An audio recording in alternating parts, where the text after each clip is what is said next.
कैकेयी नरेश की, अयोध्या नरेश की, कैकेयी नरेश की, अयोध्या नरेश की, कैकेयी नरेश की, अयोध्या नरेश की, कैकेयी नरेश की, अयोध्या नरेश की, कैकेयी नरेश की, अयोध्या नरेश की, कैकेयी नरेश की, अयोध्या नरेश की, कैकेयी नरेश की।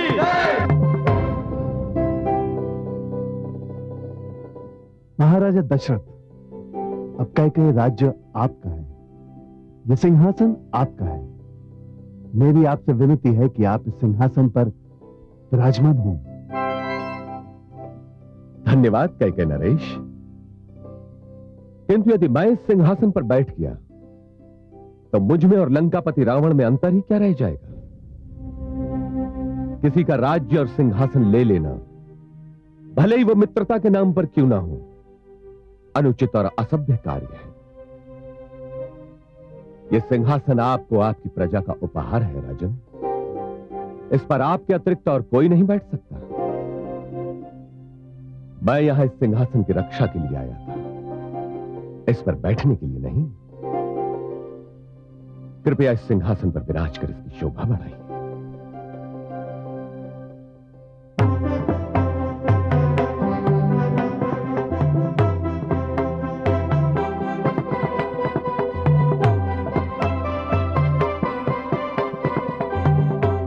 हे नगरवासियों, आज समस्त स्वागत, समस्त अभिनंदन, समस्त सत्कार अयोध्या नरेश महाराजा दशरथ के लिए सुरक्षित है, क्योंकि यदि ये हमारी सहायता के लिए ना पहुंचते तो कैकेयी लंका साम्राज्य का भाग बन चुका होता। आपकी स्वाधीनता रावण की दासी बन चुकी होती। मैं आप सब की ओर से अयोध्या नरेश के प्रति आभार, अपार आभार प्रकट करता हूं। ब्राह्मणगण, ओम स्वस्ति न इंद्रो वृद्धश्रवाः स्वस्ति नः पूषा विश्ववेदाः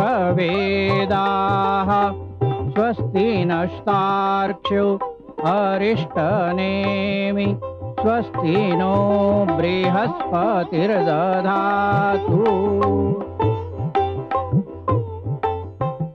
हमारी ओर से ये तुच्छ भेंट स्वीकार करें। अयोध्या नरेश की, अयोध्या नरेश की, अयोध्या नरेश की। आपने ये भेंट देकर मेरा सम्मान बढ़ाया है राजन, किंतु हे कैकेयीवासियों, मुझसे अधिक इस भेंट का अधिकारी कोई और है। इस विजय का श्रेय उसको है जिसने न केवल मेरे सारथी की मृत्यु के उपरांत मेरे रथ को संभाला, बल्कि रणभूमि में 2 बार मेरे प्राणों की रक्षा भी की।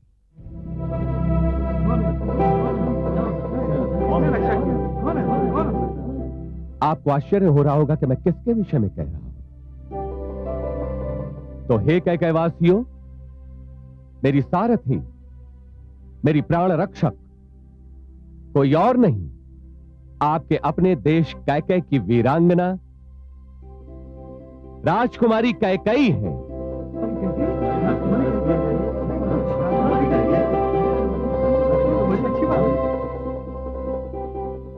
मैं आप सबकी अनुमति से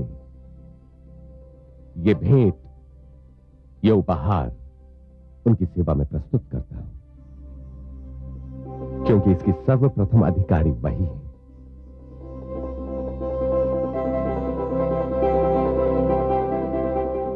राजकुमारी कैकेयी,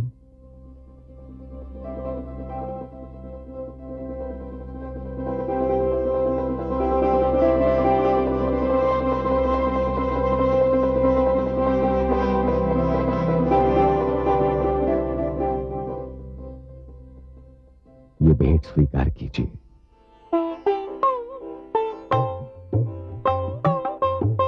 राजकुमारी कैकेयी की, राजकुमारी कैकेयी की, राजकुमारी कैकेयी की। हे अयोध्या नरेश, मैं इस योग्य नहीं थी। सत्य तो ये है कि आपने मेरे देश पर जो उपकार किया है उसके सामने मेरी सेवाएं सर्वथा तुच्छ हैं। मैं तो केवल यह दिखाना चाहती थी कि यदि किसी राजा के पुत्र ना होकर पुत्री हो तो उसे निराश ना होना चाहिए। पुत्री पुत्र से कम नहीं होती। यदि अवसर दिया जाए तो वह वही कार्य कर सकती है जो पुत्र करता है या जिसे पुत्र को करना चाहिए। अपने राज्य के आदर की रक्षा, आत्मसम्मान की रक्षा मैंने भी केवल वही किया है। राजकुमारी कैकेयी की, राजकुमारी कैकेयी की, राजकुमारी कैकेयी की, राजकुमारी कैकेयी की।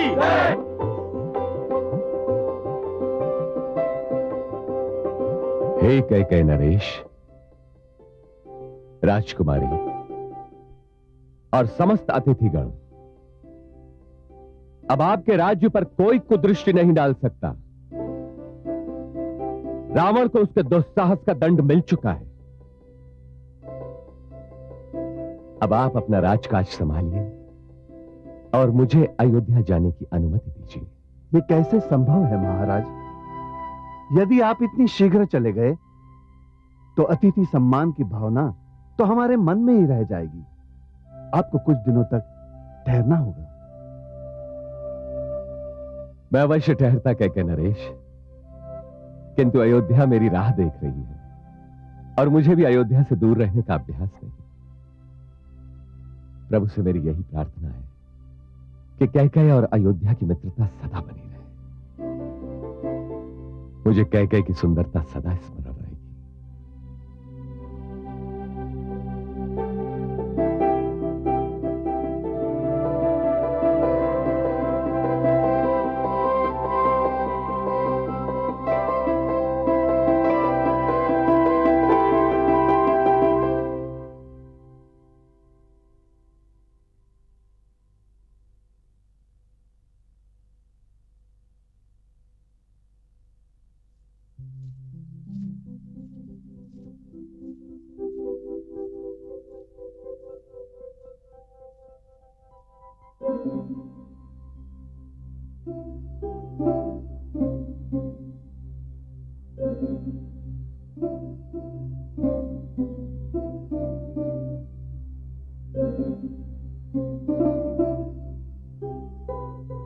मुझे यहां देखकर आश्चर्य हो रहा है राजन।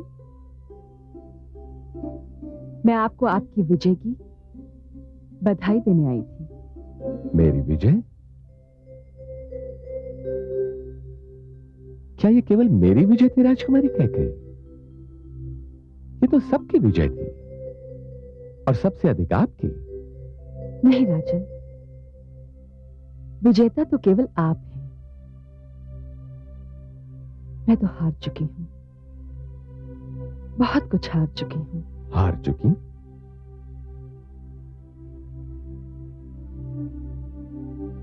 क्या हार चुकी हैं? अपना मन।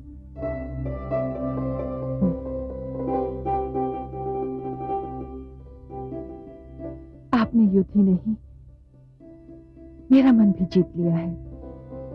राजकुमारी। हाँ राजन,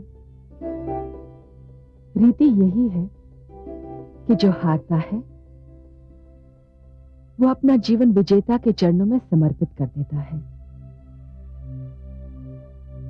मैंने भी अपना जीवन आपके चरणों में समर्पित करने का निर्णय लिया है। आपका क्या निर्णय है?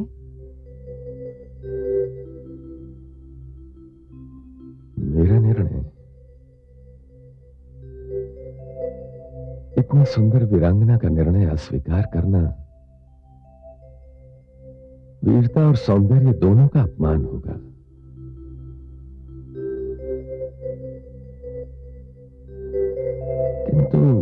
किंतु क्या राजन? आप निर्णय लेने के लिए स्वच्छंद हैं देवी। आप पर कोई रोक नहीं लगी है। किंतु मैं जीवन का इतना महान निर्णय लेने के लिए स्वच्छंद नहीं हूं। मुझ पर रोक लगी हुई है। मेरे जीवन पर सुमित्रा और कौशल्या का भी अधिकार है। मेरा निर्णय उनकी अनुमति के अधीन है देवी।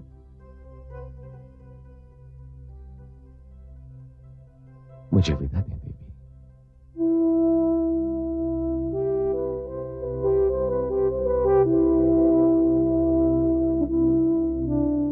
मुझे आपको रोकने का अधिकार होता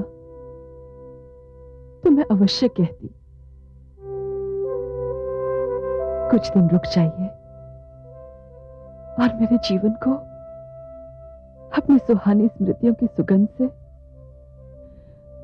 बहकाते जाइए। ये ना कहिए कि आपका मुझ पर कोई अधिकार नहीं है देवी। आपने मेरे प्राणों की रक्षा की है। मैं आपका ऋणी हूं और ये ऋण मुझे सदैव स्मरण रहेगा। और मैं आप भी।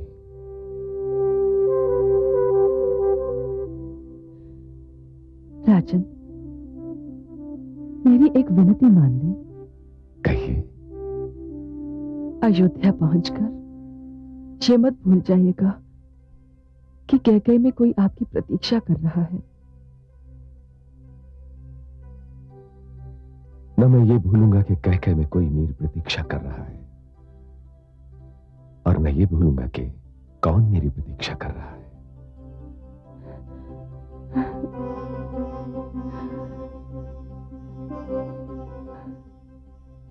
मैं अभी आपको और कोई वचन तो नहीं दे सकता, किंतु एक वचन अवश्य देता हूं कि जीवन में 2 बार आप जो भी मांगेंगी, मैं ये सोचे बिना कि क्या मांग रही हैं और क्यों मांग रही हैं, मैं आपकी मांग अवश्य पूरी करूंगा। ये मेरा वचन है और यही रघुकुल रीति है।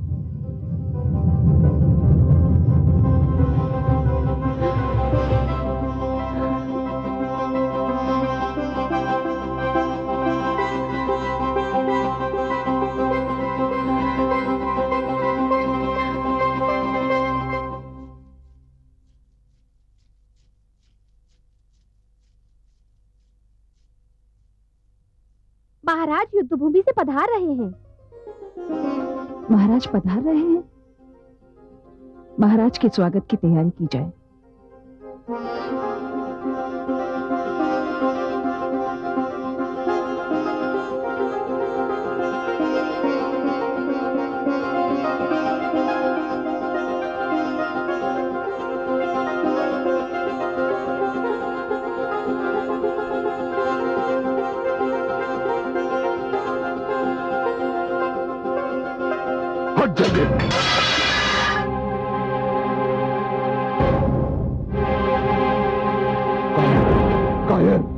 कायर है मेरी सेना, कायर है।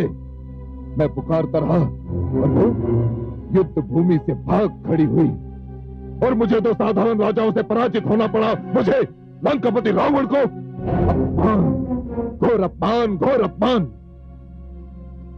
क्रोधित मत होइए स्वामी।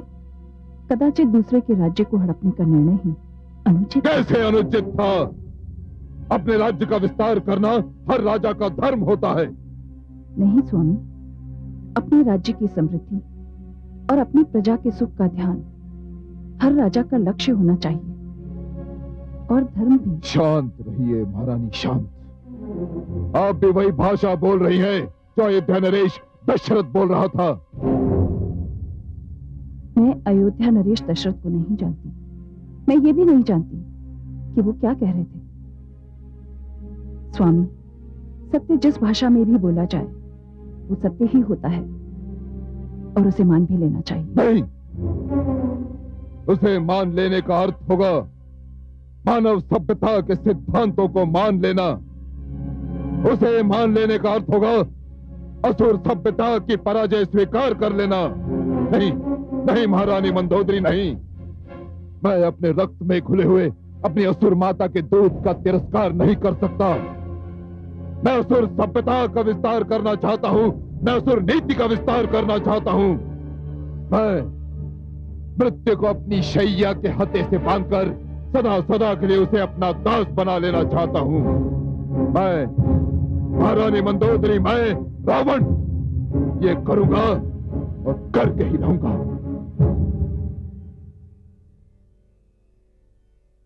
हे कमल नयन, देखिए दुष्ट रावण क्या कह रहा है। वो मृत्यु को बंदी बनाने की बात कर रहा है। महादेवी, आपको तो स्मरण होना चाहिए कि रावण से पहले भी कई और दुष्ट यही ललकार दे चुके हैं। उनका क्या परिणाम हुआ? किंतु रावण तो सारे संसार पर अपनी पताका फहराने की बात कर रहा है, विश्व विजेता बनना चाहता है। ये स्वप्न भी कईयों ने देखा है और कदाचित सदा के लिए देखते भी रहेंगे। किंतु महादेवी, ये मत भूलिए कि स्वप्न केवल बंद नेत्रों से देखे जाते हैं। फिर वो नेत्र चाहे मुख पर जड़े हुए नेत्र हो या अपने विवेक के नेत्र हो, किंतु जब नेत्र खुल जाते हैं महादेवी, तो स्वप्न टूटकर बिखर जाते हैं। मुझे स्वयं ये आश्चर्य हो रहा है कि वो अपनी सीमाओं के विस्तार की बात करके संकट को क्यों बढ़ावा दे रहा है। वो मंदोदरी की तर्कपूर्ण बातों को भी अनसुनी करने पर तुला हुआ है। महादेवी, विनाश काले विपरीत बुद्धि। रावण जैसे व्यक्ति यदि किसी की तर्कपूर्ण बातों को मान ले तो उनका भाग्य लेख बदल न जाए। किंतु आप तो जानती हैं महादेवी कि भाग्य का लेख कदापि नहीं बदल सकता। परंतु हे कमल नयन, यदि किसी का राज्य संसार के एक छोर से दूसरे छोर तक फैला हुआ हो, परंतु उसकी प्रजा दुख और अन्याय की चक्की में पिस रही हो, तो क्या उसे संतोष मिल सकता है? कदापि नहीं महादेवी। तो फिर क्या सीमा विस्तार की विचारधारा अनुचित नहीं है? सर्वथा अनुचित है महादेवी। ईश्वर ने धरती मानव के रहने के लिए दी है। फिर ईश्वर ने भिन्न भिन्न क्षेत्रों को भिन्न भिन्न भाषाएं दी, वेशभूषा दी, खान पान दिया, ताकि उन सब क्षेत्रों की पहचान बनी रहे। और ये नियम भी बनाया कि अब अपने अपने क्षेत्रों में रहें और शांति से रहें, एक दूसरे के जीवन में अकारण हस्तक्षेप न करें। सत्य कहा आपने। सबको अपनी सीमाओं में अपने ढंग से रहने की स्वतंत्रता है। राज्य विस्तार, सीमा विस्तार, विचारधारा का विस्तार, महादेवी, ये सब अप्राकृतिक और अनैतिक स्थितियां हैं। रावण तो असुर संस्कृति को मानने वाला है, यज्ञ संस्कृति का विरोधी है वो, इसलिए वो यही सब करेगा। किंतु हे महादेवी, एक दिन उसे इस सब का दुष्परिणाम अवश्य भोगना पड़ेगा। आयुष्मान भव।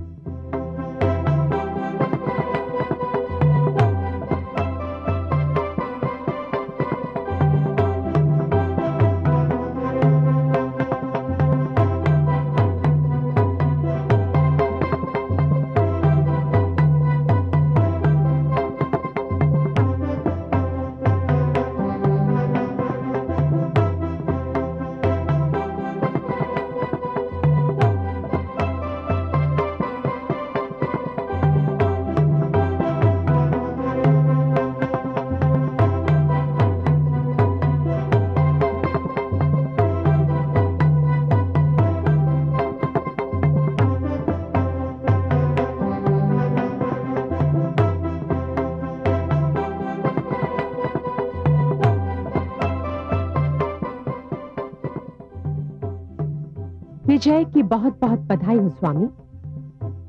आपकी विजय से जग में अयोध्या का मान बढ़ा है। रावण जैसे शक्तिशाली सम्राट को परास्त करना कोई सरल कार्य नहीं था। हमें आप पर गर्व है। जितने दिन युद्ध चला, हम आपकी कुशलता और विजय की कामना करते रहे। और देखिए, भगवान की कृपा से आपको कोई साधारण घाव भी नहीं लगा। हाँ देवियों, कदाचित ये आपकी प्रार्थना का फल था कि मुझे कोई घाव नहीं लगा। और कदाचित ये किसी की वीरता और साहस का भी फल था कि 2 बार मेरे प्राण जाते जाते बच गए। युद्ध में 2 बार ऐसे अवसर आए जब मेरे प्राणों पर बनाई थी, किंतु दोनों बार किसी के साहस ने मेरी रक्षा की। कौन था वो साहसी महाराज?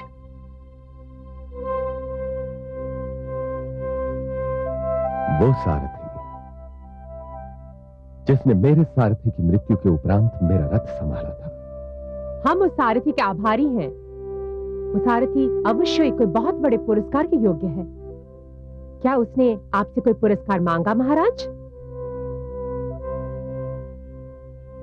हाँ,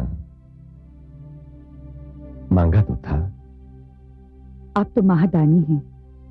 आपने उसे अवश्य ही मुंह मांगा पुरस्कार दिया होगा। नहीं देवी, मैंने पुरस्कार नहीं दिया, नहीं दे सका। मुझे आश्चर्य हो रहा है, सूर्यवंशी क्षत्रिय महाराज दशरथ ने मांगने वाले को पुरस्कार नहीं दिया। अवश्य ही इसका कोई कारण रहा होगा। हाँ देवी, कारण था। इसका सबसे बड़ा कारण तो यह था कि मेरा वो सारथी कोई नवयुवक नहीं, स्वयं कैकेयी राज्य की राजकुमारी कैकेयी थी। तो क्या हुआ महाराज? यदि उन्होंने कुछ मांगा था तो आपको निसंकोच होकर दे देना चाहिए था। संसार में प्राणों से बढ़कर मूल्यवान और क्या है? यदि वो मिले तो हम उनका आभार प्रकट करें कि उन्होंने हमारे सुहाग की रक्षा की। किंतु महाराज, उन्होंने ऐसा क्या मांगा था? उन्होंने जो मांगा था वो मैं उन्हें आपकी अनुमति के बिना नहीं दे सकता था देवी। अर्थात?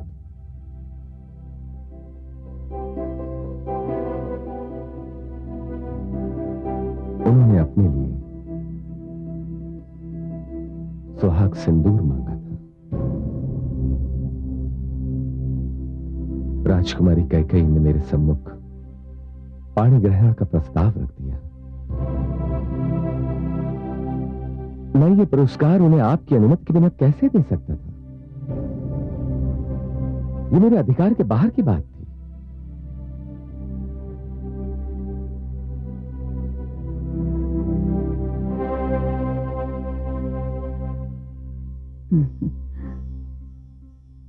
हमारे सुहाग की रक्षा करने के लिए यदि राजकुमारी कैकेयी ने यह पुरस्कार मांगा तो न इसे अनुचित कहा जा सकता है और न ही आश्चर्यजनक। मेरे विचार में आपको उनका प्रस्ताव स्वीकार कर लेना चाहिए था। क्यों दीदी? मैं सुमित्रा से सहमत हूं स्वामी।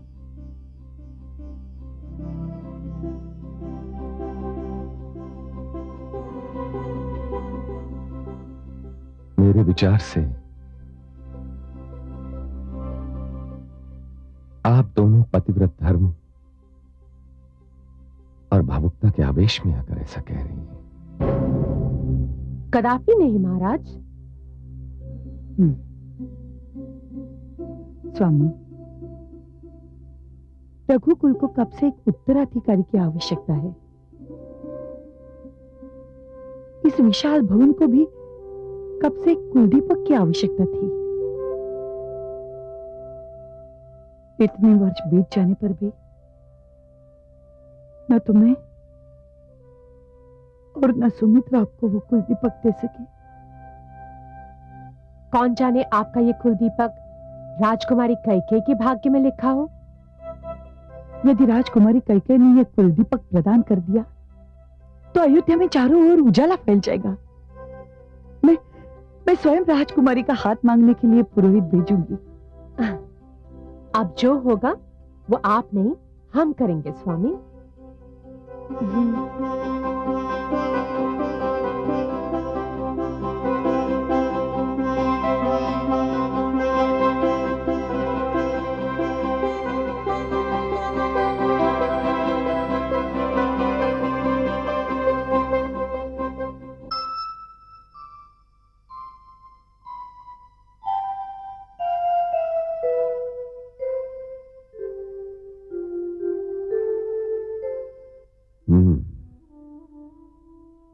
राजमहिषी महारानी कौशल्या, रात्रि के इस प्रहर में सुदूर मेरे आश्रम में आपके आगमन से ही मैं समझ गया था कि आप कोई अत्यंत ही गंभीर समस्या लेकर आई हैं और वास्तव में समस्या बहुत गंभीर है।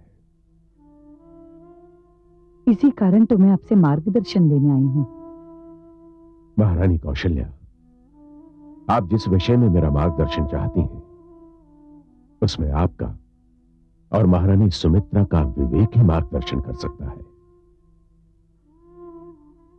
राजकुमारी कैकेयी ने महाराज दशरथ के साथ विवाह की इच्छा व्यक्त की है।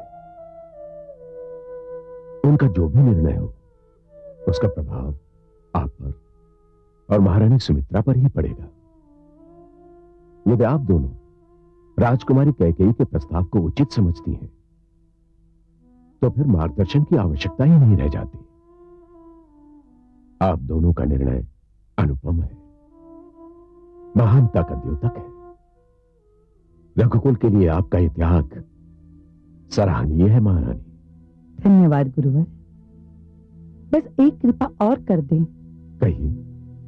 आप अपने आश्रम से किसी पुरोहित को कैकेयी ये संदेश लेकर भेज दे कि महाराज दशरथ को राजकुमारी कैकेयी का प्रस्ताव स्वीकार है। परंतु यह संभव नहीं है महारानी, क्योंकि परंपरा भी यही है और नियम भी यही है कि विवाह का प्रस्ताव कन्या पक्ष की ओर से ही कोई लेकर आता है और इस नियम को तोड़ा नहीं जा सकता। क्यों नहीं तोड़ा जा सकता गुरुवर? जब कैकेयी ने सारथी बनकर युद्ध में भाग लेकर हमारे स्वामी के प्राण बचाकर हर परंपरा और नियम को तोड़ दिया, तो क्या हम ये एक परंपरा और नियम नहीं तोड़ सकते?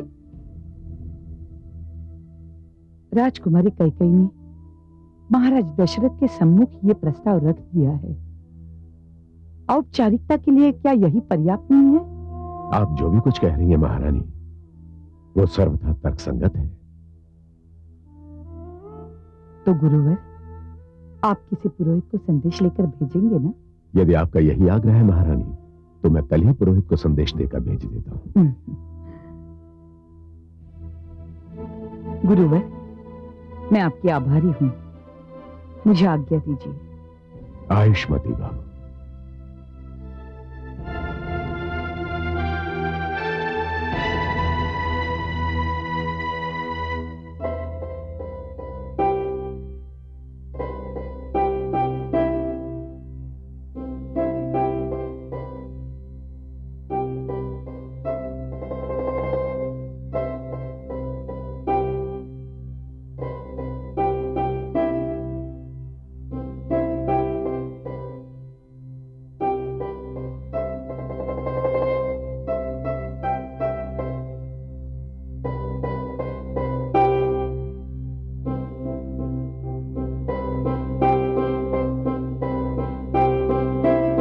मेरा रथ संभालने वाली, 2 बार मुझे घातक आक्रमण से मेरे प्राणों की रक्षा करने वाली वीरांगना, तुम कौन हो?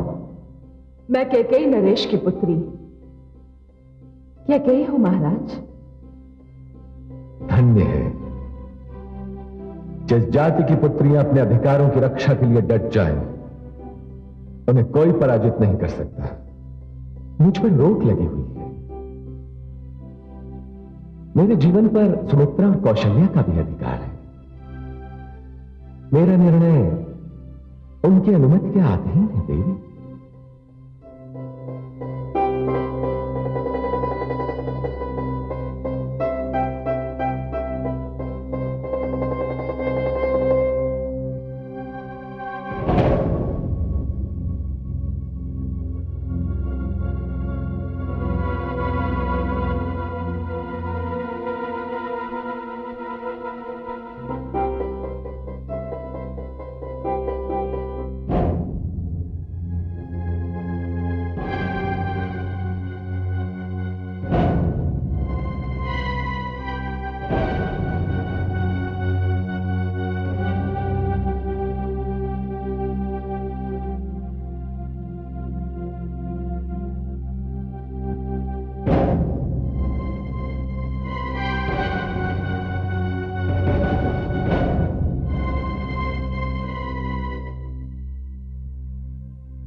प्रणाम महाराज।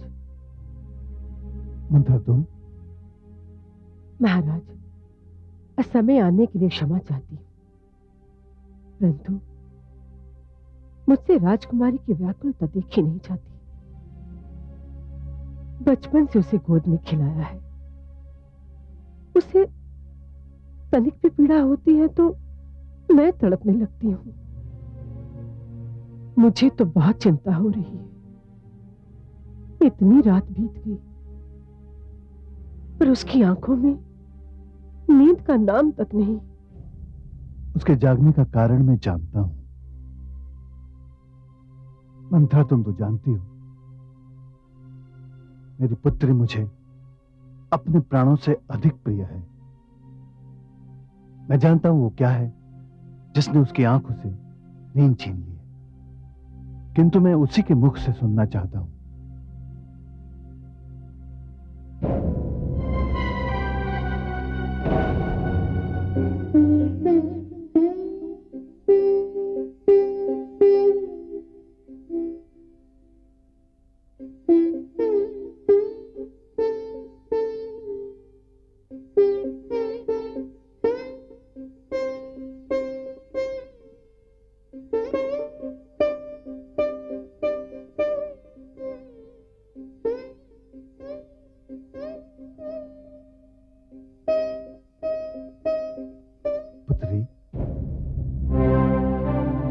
पिताश्री, आप?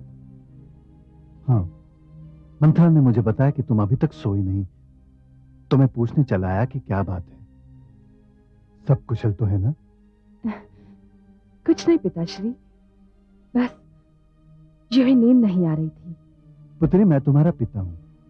तुम तो जानती हो तुमसे कितना स्नेह करता हूं। मुझसे अपने मन का भेद मत छिपाओ। मुझे बताओ क्या चाहती हो। तुम्हारी हर इच्छा पूरी करने में ही मेरा सुख है।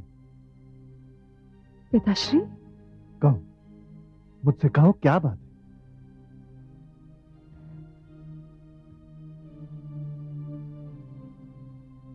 पिताश्री, मुझे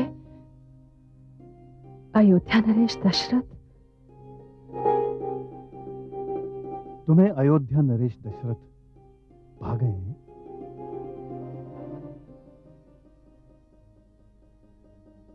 भा नहीं गए हैं, वो मेरे जीवन पर छा गए हैं। अब मैं उन्हें अपने जीवन से अलग नहीं कर सकती। मुझे आश्चर्य नहीं हुआ। अयोध्या नरेश सज्जन हैं, वीर है।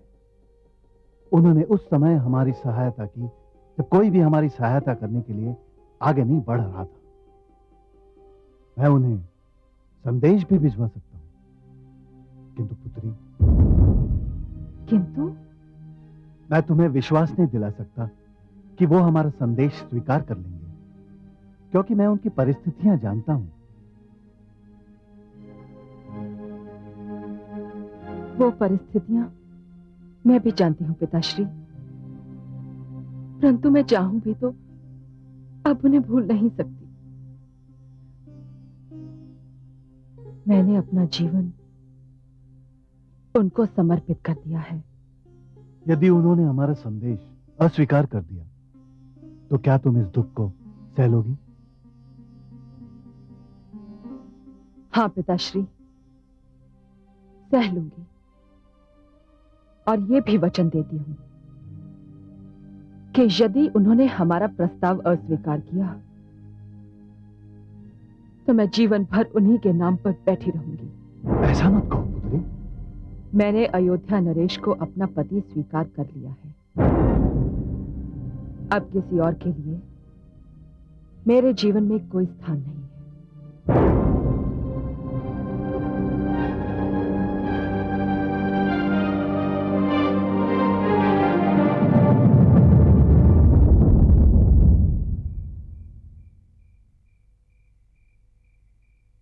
ब्रह्म ऋषि, आपने मुझे बुलवाया? पुरोहित जी, आपको एक संदेश लेकर कैकेयी राज्य जाना है। जो आज्ञा ऋषिवर। क्या संदेश है? संदेश ऋषिवर, महाराज कैकेयी का दूत आपसे भेंट करना चाहता है। कैकेयी राज्य का दूत? प्रस्तुत करो उसे। आइए। प्रणाम ऋषि श्रेष्ठ, मैं कैकेयी का राजपुरोहित हूं। स्वागत है आपका। कहिए, क्या संदेश लाए हैं? ऋषिवर, आप महाराज दशरथ के कुलगुरु हैं। मुझे मेरे महाराज ने आपके पास अयोध्या नरेश दशरथ से अपनी पुत्री राजकुमारी कैकेयी के विवाह का प्रस्ताव लेकर भेजा है। अत्यंत ही सुखद आश्चर्य है पुरोहित जी। मैं भी अपने पुरोहित जी को महाराज कैकेयी के पास यही संदेश देकर भेजने वाला था। यह तो बहुत सुंदर संयोग हुआ। यदि आपकी अनुमति हो तो मैं ये शगुन लेकर महाराज दशरथ की सेवा में पहुंचूं। मेरी पूर्ण अनुमति है। मैं अभी व्यवस्था किए देता हूं। पुरोहित जी, धन्यवाद ऋषिवर।